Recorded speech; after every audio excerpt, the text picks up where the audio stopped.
paper out. See here. Oh. Open this.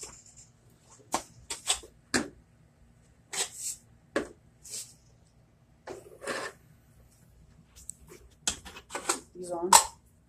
Make sure the paper wraps this way. Okay.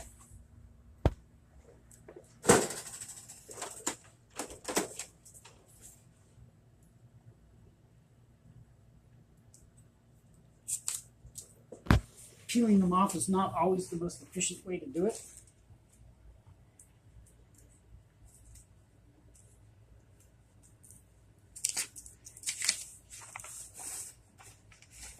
Make sure that these are in the slot correctly on both ends. You can get them off, and if it just keeps jamming, make sure that will cause it. Okay.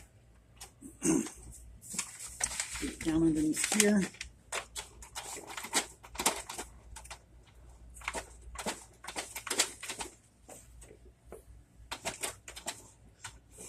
I almost forgot, this is one of these machines. I like that. Pull it out until you have your second piece of tape. Oh, yes. Okay. I almost forgot, this is one of these machines. There's a little green lever. Put it across and it cuts it. Okay. It can stay on either end. And then just close it. You don't even have to use the scissors because it's already clean cut. Clean cut. Okay. Awesome.